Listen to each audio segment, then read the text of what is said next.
आज की ये तकरीर अगर योगी जी स्टेज पर बैठ के सुन लें तो उनकी आंखों में भी आंसू आ जाएं। एक ऐसा वाकया तुम्हें सुनाने जा रहा हूं जिस वाकये को सुनकर हमारे ज़मीर जाग जाएंगे। रात की तारीकी है। हजरत उमर रात के अंधेरे के अंदर गश्त करके देख रहे हैं कि कौन परेशान है। काफी दूर निकल जाते हैं तो एक और परेशान आदमी नजर आता है, घर के बाहर बैठा हुआ और रो रहा है। हजरत उमर उसके पास बैठ गए। जी क्यों रो रहे हो? रोने लगा और कहने लगा नहीं जानता कौन है। कहता है कि मेरे भाई जब तुमने एक रिश्ता जोड़ी लिया तो सुनो, मैं बहुत किस्मत का मारा हुआ इंसान हूं। मैं इस झोपड़ी के बाहर बैठा हुआ हूं, अंदर मेरी बीवी रो रही है और इधर मैं रो रहा हूं। कहा क्यों, क्या बात है? कहा मेरी बीवी बहुत ही ज्यादा खूबसूरत है और मेरी गांव का एक बहुत मजबूत आदमी, पैसे में भी मजबूत है, असर और रसूख में भी मजबूत है और ताकतवर भी है। उसके आगे पीछे गुंडे भी रहते हैं। वो शख्स रात की तारीकी में आता है और मुझे मेरा कान पकड़कर घर से बाहर निकाल देता है। फिर वो मेरी बीवी के साथ जिना करता है, मेरी बीवी को मजबूर कर देता है गलत काम करने के लिए। नहीं तो वो मुझे और मेरी बीवी दोनों को मारने की धमकी देता है। मेरी बीवी डर जाती है और मारे डर के वो सब कुछ कर लेती है जो उसका ज़मीर उसको गवारा नहीं करता। ओह ये प्रॉब्लम है। अभी आया था, हाँ आया था और गलत काम करके चला भी गया। हजरत उमर ने कहा मेरे भाई सच बताओ अब वो कब आएगा? कहा वो एक दिन छोड़कर आता है, आज आया है, गलत काम करके चला गया है, अब वो कल नहीं आएगा, परसों आएगा। अमीरुल मोमिनीन की नजरें आसमान की तरफ उठी और दिली दिल में कहा इलाहुल आलमीन, कितना लाचार बे अमीरुल मोमिनीन हो। मेरे दौरे खिलाफत में एक आदमी मजबूर है और वो भी इतनी बड़ी मजबूरी कि उसकी औरत की इज्जत लुटती है और बेचारा मजबूर और गरीब आदमी कुछ नहीं कर पाता। इस बात को दिल में सोचा, कहा कि सुनो परसों जब वो आएगा तो 2-3 काम करना बस। कहा क्या?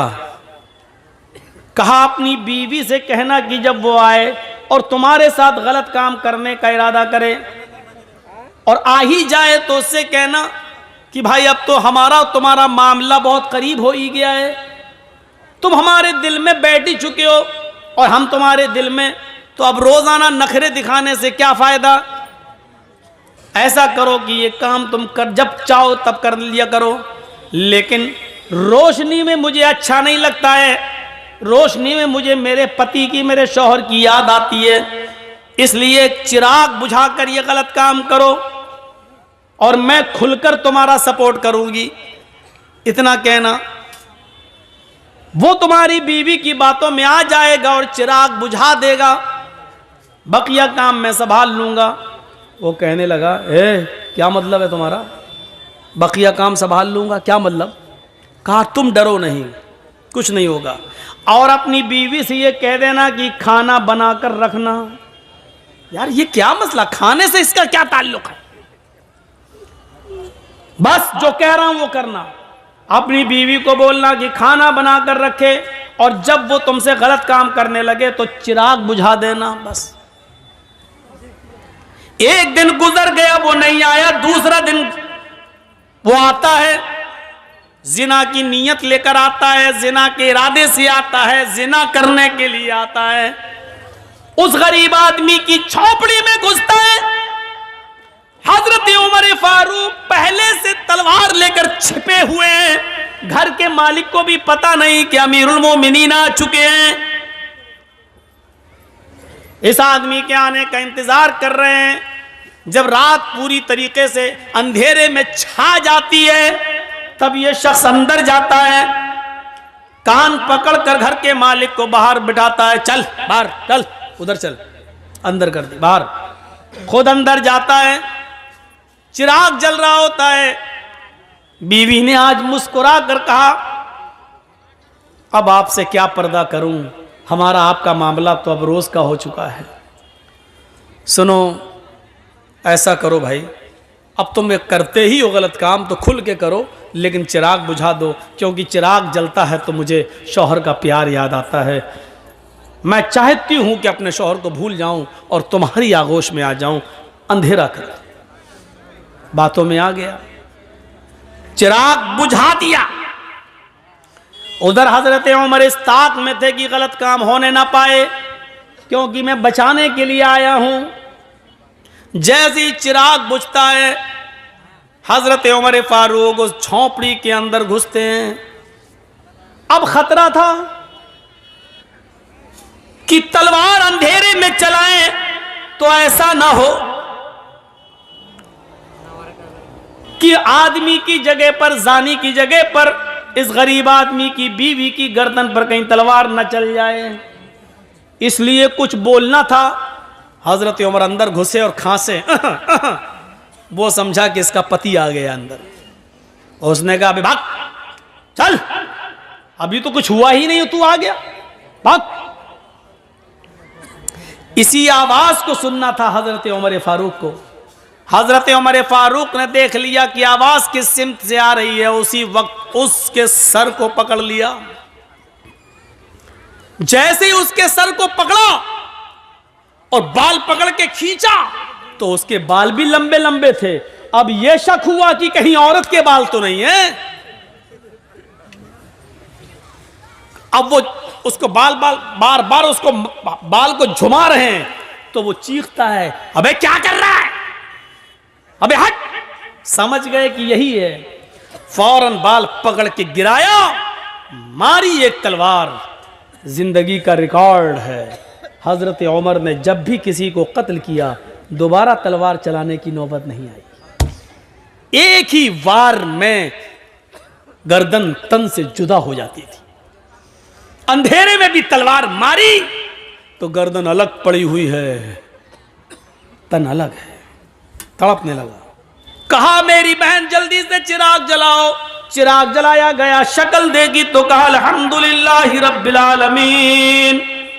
इधर आओ मेरे भाई, अंदर क्या बाहर क्या खड़े हो, तुम्हारा काम हो गया है। हैं? मार दिया, कत्ल कर दिया क्या? अरे अगर यह अमीरुल मोमिनीन को, उमर को पता चल गया तो मुझे भी कत्ल कर दिया जाएगा। ये तुमने क्या किया? एक और मुसीबत तुमने हमारे लिए खड़ी कर दी। हजरत उमर ने मुस्कुराते हुए कहा, पहले खाना लगाओ।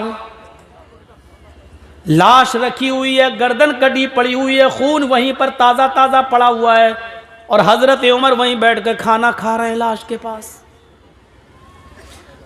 वो यहूदी बार बार देख रहा है कि ये कौन सी दुनिया का आदमी है, लाश के पास तो खाने की हिम्मत नहीं पड़ती और ये खा रहा है। और ये मुसलमान भी है। मुसलमान तो किसी के मरने के बाद इन्ना अल्लाह पढ़ते ही अल्हम्दुलिल्लाह पढ़ रहा है। और कत्ल ही करना था तो चिराग क्यों बुझवाया इसने? चिराग जलता तो अच्छी तरीके से पहचान सकता था और मारने में आसानी रहती, लेकिन इसने चिराग बुझाने के लिए क्यों कहा? हजरत उमर फारूक जब वहां से जाने लगे तो उसने पैर पकड़ लिए। कहता है, मेरे ऊपर मुसीबत खड़ी करके कहां जा रहे हो? उमर के किसी आदमी को पता चल गया तो मुझे भी कत्ल कर दिया जाएगा। हजरत उमर ने कहा, पैर छोड़ो, क्यों डरते हो? क्या बात है? मैं ही उमर हूं। हाँ, मैं ही उमर हूं। मैं सिर्फ मुसलमानों का अमीर नहीं हूं, गैर मुस्लिमों की परेशानियों को दूर करना भी हमारी जिम्मेदारी है। हमारे हुदूद में आते हो तुम। हमारे भी आदमी आएंगे, इस डेड बॉडी को उठा के ले जाएंगे, आपको घबराने की जरूरत नहीं है। अब उसकी जान में जान आई। हजरत उमर जाने लगे तो कहा कि जाऊं? उसने कहा, जा रहे हो, लेकिन दो तीन बातें अगर बता सकते हो तो बता दो। कहा, क्या? कहा, अमीरुल मोमिनीन, चिराग की रोशनी अगर जल रही होती तो आपको इस आदमी को मारने में आसानी थी, लेकिन आपने ये क्यों कहा था? अपनी बीवी से कह देना कि चिराग बुझा देना। और जब चिराग जलाकर देखा तो आपने इन्ना लिल्लाह के बजाय अल्हम्दुलिल्लाह आपने क्यों कहा? और आपने ये क्यों कहा था कि खाना बनाकर रखना? खाने से इसका क्या ताल्लुक था? ये तीन बातें मेरी समझ में नहीं आई। हजरत उमर ने कहा, मेरे यहूदी भाई सुन, जब तूने मुझे परसों अपनी बीवी की दास्तान सुनाई, इंसानियत देखिए, मानवता देखिए, सोचिए जरा, ये अमीरुल मोमिनीन है और एक यहूदी की मदद करने पहुंच रहे हैं। यहां 750 किसान के मरने के बाद कानून वापस लिया जाता है, लेकिन 2 मिनट का मौन तक नहीं रखा गया। मोदी जी आज तक उन 700 किसानों को शहादत का दर्जा देने के लिए तैयार नहीं है। अगर शहादत का दर्जा देंगे तो यह मानना पड़ेगा कि आंदोलन सही था। सोचिए, राजनीति इंसान को कहां से कहां पहुंचा देती है, कहां से कहां तक। किसान कानून वापस लिया जा रहा है, लेकिन उस बेटे के बाप को मंत्री पद से अभी भी बर्खास्त नहीं किया जा रहा है, जिसके बेटे ने किसानों के ऊपर गाड़ी चढ़ा दी। ये राजनीति क्या क्या गुल खिलाती है। कहा, परसों जब मैं आया था और तूने मुझे अपनी दास्तान सुनाई थी, तो उस दिन मैंने सोचा, तूने कहा कि बड़ा असर रसूख वाला आदमी है, जान पहचान वाला आदमी है, पैसे वाला आदमी है। तो मैंने सोचा कि आए उमर, ये गलत काम करने वाला कहीं तेरा बेटा तो नहीं है, कहीं तेरे खानदान का कोई आदमी तो नहीं है? इतनी हिम्मत किसकी है जो मेरे दौरे खिलाफत में यहाँ आकर ये काम कर रहा है? तो मेरे दिल में ये ख्याल आया कि इतना गंदा काम मेरे दौरे खिलाफत में कोई मेरे खानदान का, मेरे घर का कोई आदमी तो नहीं कर रहा है। इसलिए मैंने कहा था चिराग बुझा देना। आए मेरे यहूदी भाई, जब मैं घर के अंदर घुसा चिराग बुझाने के लिए, इसलिए कहा था अगर चिराग जल रहा होता और ये आदमी या जिना करने वाला कोई और होता, मेरा करीबी रिश्तेदार होता, मेरा बेटा होता, और तेरे घर में जब मैं घुसता और चिराग जल रहा होता और मेरी नजर उसके ऊपर पड़ती और उसकी मेरी ऊपर पड़ती, तो हो सकता अपना बेटा समझकर, अपना बेटा अपने बेटे को देखकर, अपने भतीजे को देखकर, अपने खानदान के किसी रिश्तेदार को देखकर हो सकता था कि मेरा गुस्सा ठंडा हो जाता और तलवार फिर मेरी उसकी गर्दन पर न चलती और फिर मैं तुझे मनाता कि कुछ ले दे के मामला रफा दफा कर लो। इसलिए मैंने चिराग बुझाने के लिए कह दिया था, ताकि ना मैं शक्ल देखूंगा ना उसकी शक्ल मुझे दिखेगी, तो तलवार चलाने में आसानी होगी। फिर मैंने उसकी गर्दन पे तलवार चलाई और जब गर्दन मेरे हाथ में आ गई तन अलग, तो फिर मैंने तुम्हारी बीवी से कहा, बहन जल्दी से चिराग जलाओ, इसलिए कि मैंने ये देखने की हिर्स थी, लालच था कि देखें मरने वाला मेरा रिश्तेदार तो नहीं है। जब चिराग जला और उसके सर पर मेरी नजर पड़ी तो मैंने अल्लाह का शुक्र अदा किया, इसलिए कि अल्हम्दुलिल्लाह मरने वाला मेरा खानदान का नहीं, मेरा रिश्तेदार नहीं, मेरा बेटा नहीं, मेरा भतीजा नहीं, मरने वाला भी गैर मुस्लिम है, तू भी गैर मुस्लिम है, ये गलत काम करने वाला भी गैर मुस्लिम है। इस पर मैंने अल्हम्दुलिल्लाहि रब्बिल आलमीन पढ़ा। तमाम तारीफें अल्लाह के लिए हैं जिसने जो दोनों जहान का पालनहार है, इसलिए मैंने अल्हम्दुलिल्लाह पढ़ा है कि मरने वाला मेरे खानदान का नहीं है। उसने कहा, अच्छा खाना बनाने के लिए क्यों कहा? कहा जब तूने परसों मुझे ये दास्तान सुनाई तो उसी दिन मैंने कसम खा ली, उमर तेरे दौरे खिलाफत में यह आदमी परेशान है और तू आराम से कैसे खाना खा सकता है, तू कैसे पानी पी सकता है, तू मौज मस्ती के साथ कैसे रह सकता है। आए उमर, उस वक्त तक तेरे ऊपर खाना हराम है जब तक कि उस आदमी के लिए खाने के लिए रास्ता हमवार न कर देगा, जब तक कि इस आदमी को मारकर और उस आदमी को नजात देकर जब तक मैं फारिग न हो जाऊं तब तक मैं खाना नहीं खाऊंगा। मैं परसों से भूखा हूं, कल दिन भर नहीं खाया, आज दिन भर नहीं खाया। जिंदा रहने के लिए मैंने 1-2 खजूरें खाई और पानी पिया। मेरे दिल में यह था कि जब तक तुझे इस मुसीबत से नजात न दिला दूं, तुम्हारे लिए खाने पीने का रास्ता हमवार न कर दूं। जब तुम चैन से नहीं खा पा रहे हो तो मैं चैन से कैसे खाऊं? जब तुम चैन से बैठ नहीं पा रहे हो तो मैं चैन से कैसे बैठूं? इसलिए मैंने खाना नहीं खाया था। अल्हम्दुलिल्लाह आज मैंने पेट भर के खाना खाया। एक आदमी की मुसीबत को अपनी मुसीबत समझना, उसके दर्द को अपना दर्द समझना, यह इस्लाम है। इन्नद्दीना इंदल्लाहिल इस्लाम, अल्लाह की दृष्टि में, अल्लाह की नजर में सबसे बेहतर दीन इस्लाम है। यह इंसानियत हमारे और आपके अंदर होनी चाहिए। वरना एक औरत कह देती थी रात के अंधेरे में, एक औरत रात के अंधेरे में, हजरत उमर ने देखा कि हांडी जल रही है। उस औरत के पतीली का ढक्कन खोल के देखा तो उसमें सिर्फ पानी गर्म हो रहा है और 2-3 पत्थर पड़े हुए हैं। उस औरत से पूछा, ये क्या है पानी के अंदर पत्थर? कहा कि मैं नहीं जानती ये कौन है। कहती है क्या करूं, बच्चे भूखे हैं, इनको तसल्ली दे रही हूं। आग जलती रहेगी, हांडी पकती रहेगी, पत्थर उबलते रहेंगे और इन बच्चों को इंतजार में, हाँ मेरी माँ खाना बना रही है, नींद आ जाएगी और भूखे सो जाएगी। बच्चों को धोखा दे रही हो तो क्या करूं, मेरे पास जब कुछ है नहीं। तुमने अमीरुल मोमिनीन से क्यों नहीं कहा, उमर से क्यों नहीं कहा? उस औरत का जवाब देखो क्या है।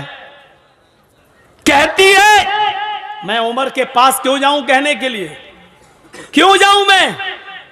उमर अमीर है, लोगों का जिम्मेदार है। उमर की ड्यूटी है ये पता लगाना कि किसके घर में चूल्हा जल रहा है और किसके घर में चूल्हा नहीं जल रहा है। मेरे भाई तुम गवाह रहना, हजरत उमर से ही कह रही है, मेरे भाई तुम गवाह रहना, कल कयामत के दिन मैं उमर का गरीबान पकड़ूंगी। आज कोई योगी जी से कह दे देख लेंगे तुम्हें कयामत के दिन, या कुछ उल्टा सीधा एक जुमला बोल दे, जमानत नहीं होगी आपकी, राष्ट्रद्रोह का मुकदमा ठुक जाएगा। राष्ट्रद्रोह का एक तो ठोंक दो वाली भाषा और दूसरा मुकदमा। देखा ना डॉक्टर कफील के ऊपर कैसे कैसे मुकदमे चलाए थे, जिसने बच्चों की जान बचाई हो, अपने घर का ऑक्सीजन लेकर बच्चों की जान बचाई हो, उसके ऊपर राष्ट्रद्रोह का मुकदमा। हजरत उमर से कहा उसने कयामत के दिन मैं उमर का गरीबान पकड़ूंगी। उमर बोले बहन उमर को क्या मालूम तुम्हारी हालत का नहीं मालूम है तो मालूम करना चाहिए। ज्यादा पक्ष मत लो उमर का, ज्यादा पक्ष मत लो उमर का, चलो यहां से। हजरत उमर कहते हैं मेरी बहन तुम रुको, तुम बहन हो, मैं घर से कुछ इंतजाम करता हूं। ये नहीं बताया कि मैं ही उमर हूं। अंदर गए, दरबार खिलाफत में अपने गुलाम मसलम को जगाया, आटे की एक बोरी, घी वगैरह, अनाज वगैरह और उस जमाने में जो फल फ्रूट जो अनाज चलता था उसकी एक थैली ली, एक पीठ पे लादी, तेल और घी अपने हाथ में लिया और चलने लगे। उनका गुलाम कहता अमीरुल मोमिनीन ये क्या कर रहे हैं आप? हमारे आका है, मैं आपका गुलाम हूं, ये सारा बोझ उठाने के लिए मैं हूं, आप नहीं। हजरत उमर ने जो जवाब दिया सुनिए, वो इस मुल्क के जिम्मेदारों के लिए जरूरी है। हजरत उमर ने जवाब दिया नहीं नहीं नहीं नहीं, कयामत के दिन उस औरत ने मेरा गरीबान पकड़ने की बात कही, तुम्हारा नहीं। इसलिए इस गल्ले की बोरी को मैं ही अपनी पीठ पर लादूंगा और मैं ही लेकर जाऊंगा। हजरत उमर उस गल्ले को लाद कर जाते हैं, अपने हाथ से आटा गूंथते हैं, अपने हाथ से सालन तैयार करते हैं, अपने हाथ से बच्चों को खाना खिलाते हैं, फिर उस औरत से कहते हैं बच्चों की मां बहन तुम भी खाना खा लो। फिर उस औरत ने खाना खाया। जब हजरत उमर फारूक ने उन सबको खाना खिला दिया और वहां से जब आने लगे तो उस औरत ने पीछे से दामन पकड़ के कहा लोग कितने बेवकूफ हैं जो उमर को खलीफा बना देते हैं। उमर के अंदर खलीफा होने वाली कोई चीज नहीं पाई गई। अरे खलीफा बनने के लायक तो आप हैं, अमीरुल मोमिनीन तो बनने के लायक आप हैं। आप रात में उठते हैं और गरीबों की देख रेख करते हैं। आपने हमारे बच्चों का पेट पाला, अल्लाह आपका पेट आपके बच्चों को आबाद रखे। हजरत उमर फारूक रोने लगे। उस औरत ने कहा तो आपने मुझे बहन कहा है और आप रो रहे हैं। आपने मेरे घर में खुशियां दी है, बच्चों को खिलाया है और मेरी वजह से आपकी आंखों में आंसू। कहा नहीं मेरी बहन तेरी वजह से आंसू नहीं, आंसू तो इन जुमलों से आए हैं कि तूने कहा कयामत के दिन में उमर का गरीबान पकड़ूंगी। मेरी बहन मैं तुझे कैसे बताऊं कि मैं ही उमर हूं, अमीरुल मोमिनीन मैं ही हूं और ये मेरी गलती है कि अब तक तेरे घर की खबरगिरी मैं नहीं कर सका। मेरी बहन कयामत के दिन अब मेरा गरीबान मत पकड़ना। मेरी बहन अल्लाह के दरबार में इतनी गवाही दे देना कि मेरा एक जुमला जब सुना तो इसने मेरे बच्चों को खिला दिया था और अपनी जिम्मेदारी पूरी की। क्या जिम्मेदार देखिए कैसा था, वो अपनी जिम्मेदारी को समझता था। हम अपनी जिम्मेदारी नहीं समझते, अपना हो या पराया हर एक की खिदमत करना ये इस्लाम कहलाता है। यही इस्लाम का दर्स है, यही इस्लाम है, इसी इंसानियत का नाम इस्लाम है। हम भूल जाते हैं, हम फरामोश कर देते हैं। 4 साल हो जाते हैं हजरत उमर फारूक को। 10 साल तो खिलाफत की है, 10 साल में 4 साल ऐसे गुजरे कि रात के अंधेरे में रोजाना एक घर में जाते। एक सहाबी है हजरत तुफैल दौसी, कबीले दौस से उनका ताल्लुक। उनको शक होता है कि उमर ये रात को रोजाना कहां जाते हैं। पूछ पूछ के थक गए लेकिन हजरत उमर ने नहीं बताया कि मैं रात को कहां जाता हूं। एक दिन तुफैल दौसी को तजस्सुस सूझ गया, देखें कहां जाता है उमर। रात की तारीकी में, रात के अंधेरे में जासूसी करने लगे। हजरत उमर आगे आगे जा रहे हैं, तुफैल दौसी पीछे पीछे पेड़ से छुप छुप के कि उमर मुझे देख न लें। हजरत उमर दाएं बाएं देख रहे हैं लेकिन इनको पीछे का कोई आदमी दिखाई नहीं दे रहा है। चल दिए 4-5 मील दूर एक बियाबान आबादी में, आज बियाबान जगह आ जाते हैं। 5-6 झोपड़ियों के अलावा वहां कुछ नहीं है। एक झोपड़ी में चिराग जल रहा था। हजरत उमर फारूक ने दाएं बाएं देखा कि मुझे कोई नहीं देख रहा, उस झोपड़ी के अंदर घुस जाते हैं। तो तुफैल दौसी को शक हो गया कि उमर इतनी रात में इस झोपड़ी में क्या करने गया। इंसान की फितरत है,